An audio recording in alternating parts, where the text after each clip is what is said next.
need to vote, et cetera, et cetera. And when she's asked about it, she didn't directly, like rebuke President Obama, but she also made it clear, like, I'm not taking anyone's vote for granted, and I have to earn the vote. And of course, like, this is going to be difficult.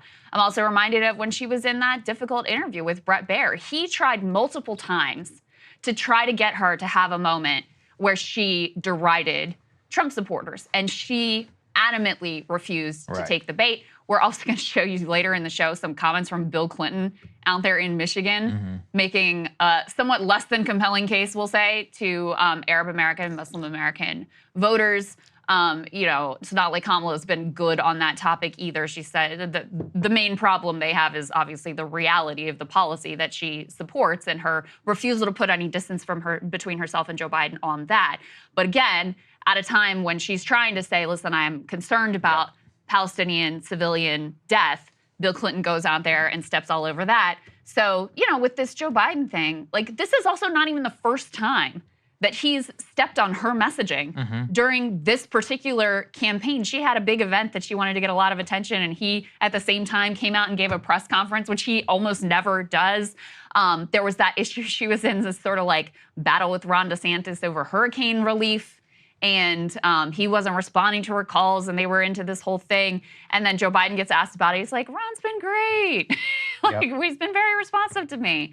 So, coming at this moment when she just gave this big speech on the ellipse where she made a point in that speech of trying to reach her hand out to Trump supporters, obviously the campaign is not very happy about this. No, they're not. How not. much of a difference is I don't know. I mean, it's like Trump got a decent stunt off of it with the garbage. Sure. Truck. We have some of that video that we can go ahead and play for everybody. Let's take a listen. 250 million people are not garbage. I can tell you who the real garbage is, but we won't say that. How do you like my garbage truck? This truck is in honor of Kamala and Joe Biden. He's in the garbage truck, did a little press conference. We'll get to the most consequential part of that. I mean, it's just hard for me to take. He's recreating the McDonald's magic. Yeah, he's definitely. And we have some polling later to show you that McDonald's stunt got a lot of. It was like the #1 story that people are aware of in the news cycle. Because the images are so striking. It's one of the most indelible photos of American politics. It's up there with the tank photo. Like it's going to be burned into my, like, Dewey defeats Truman, the tank, the McDonald's thing. I'll never forget it. You talking about the Dukakis tank moment? Yeah, the Dukakis tank. That's not a favorable comparison. I didn't say it was good or bad. I just said it's burned into my memory. It was burned into the mind, I mean, I think it's hard for me to take seriously, like, all of their angst and upset over it, because Trump goes out there all the time and trashes Democrats and Democratic supporters and the enemy within and whatever. So, but, they're going to make of it what they can. I don't think it's, number one, back in 2016 when Hillary said that, first of all, she was the one who was running. And second of all, there were people who genuinely, potentially could have been swayed between Trump and Hillary Clinton. That was still a theoretical possibility.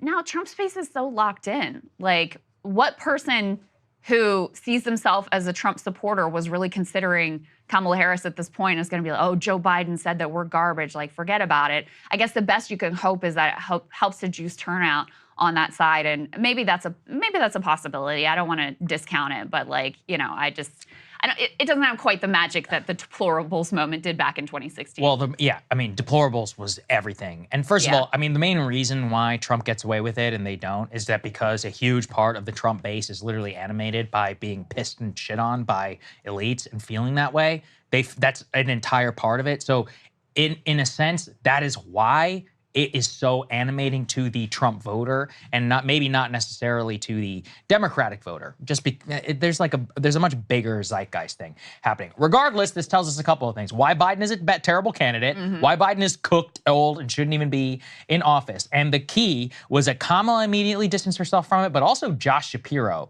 immediately on television that night, I think maybe an hour or so after the comment was made, as forcefully distanced himself as he could from it. Let's take a listen to that. Governor, first off, just what's your response to that comment from President Biden, where it sounds like he's calling Trump supporters there garbage? Yeah, look, I had not heard that until now, Caitlin, so I'm kind of giving you my fresh reaction to it. I would never insult the good people of Pennsylvania or any Americans, even if they chose to support a candidate that I didn't support. I think the real issue here is Donald Trump and his inability to simply say comments like that are wrong, to simply stand up for his fellow Americans. He is incapable of doing that. When he had the keys to the White House, before he didn't do it, he separated people out. He divided people. He's promised more of the same. And that's why I think he's dangerous. And that's why I'm working as hard as I can to support Kamala Harris and do everything we can to defeat Donald Trump again in Pennsylvania. That is what a competent politician looks like, and that's really what it comes down to me. I got no love for Josh Shapiro or and he won a lot Kamala of Harris. Trump supporters in Pennsylvania. The thing is, remember how he responded to the assassination attempt, and he went and did a conference where he read from the widow, the newly I forget them. I think it's Corey Compatore, and he gave him a great eulogy, and he was like girl dad and all that. Spoke to the widow. Read a statement from her, even though literally they were killed at a Trump rally. That's what actual competent, politicians look like. And then you compare that to Biden, it's just like ridiculous. Yeah. I mean, I genuinely,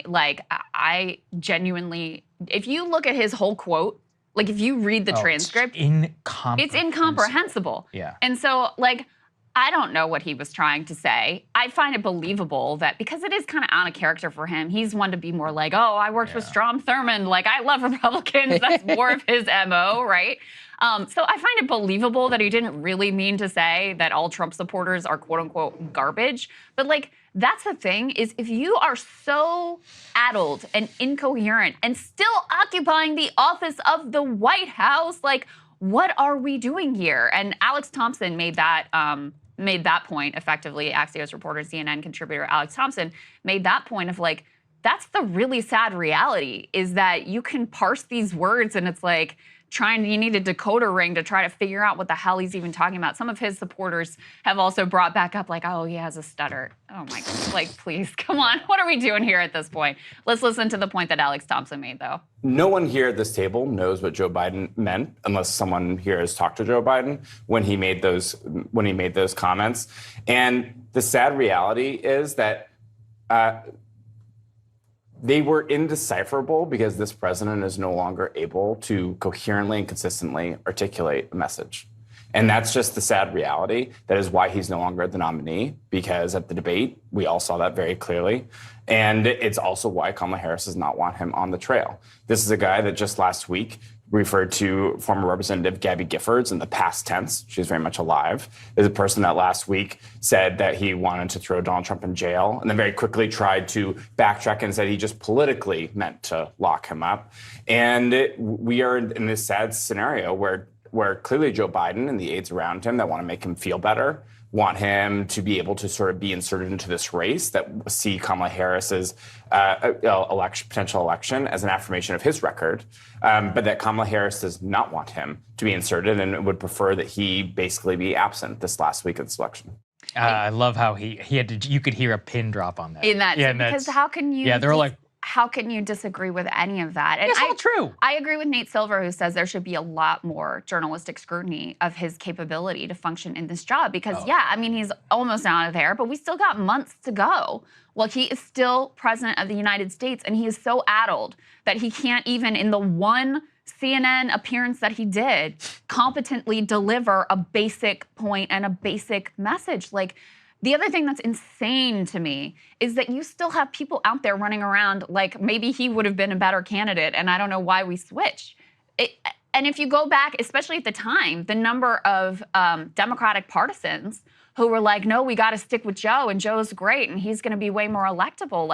These people should never be taken seriously again because this is not new, right? I mean, we all saw the debate, which was shocking, but even before the debate, how long have we been covering? Years, literally years. His rapid decline. So I think it is a tremendous journalistic fit. Look, I get it. It's the election, and so, there's a lot of coverage of Kamala and Trump and what they're doing, and that's all justified. But the fact that when Biden decided to step out of the race, that almost all the scrutiny about his age and capability went away, even though he's still the guy with the nuclear codes. I do think that is a tremendous failure and dramatic inadequacy of the process. Oh, I mean, he is the most incapacitated